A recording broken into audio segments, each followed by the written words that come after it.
Good morning. I have a stack of letters from my grandmother that are probably 6 inches high. I told you before that we exchanged quite a bit of communication when I was early in the convent and later on. And those letters are so precious to me, more than the stamp that sent them. The value of those letters is incalculable.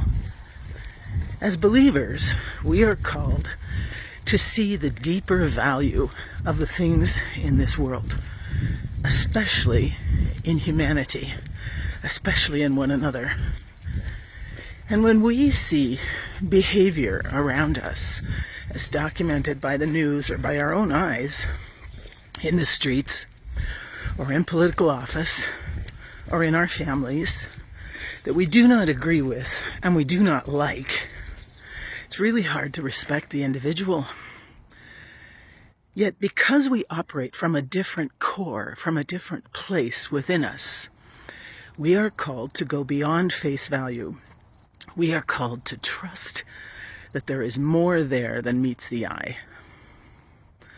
And yesterday we talked about that inner sacred place within us, where we go to meet the God who loves us, who created us.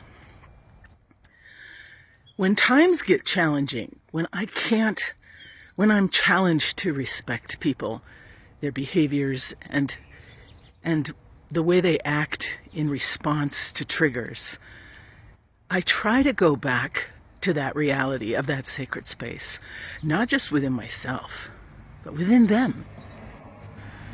If God dwells within me, then you can put all your money on the fact that God dwells within others, right? Those people that we see, quote, misbehaving in society or in our personal circles, people who rub us the wrong way, may not even know that God dwells within them. They may have no clue about that inner sacred space, that holy ground where God longs to meet them. But we do. We know it exists. And so because we know it's there, we are called now to operate in such a way that respects that space. So we can't just write them off. We can't just say they're worthless. They're not worth my time or my energy. I'm not going to engage them further, because we know that God dwells within them. However mysteriously God dwells within each of us, that's the point that we're supposed to reference one another from. We're supposed to be aware of that inner sanctuary, that space that belongs to God and that individual, even if their inner chapel is overgrown with vines and weeds as high as corn. We know it's there.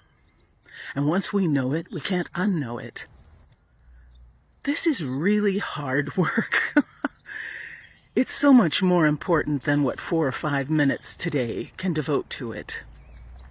How do I continue to respect my fellow human beings when everything about their behavior is opposite to mine, and opposite to what I stand for, and opposite my values?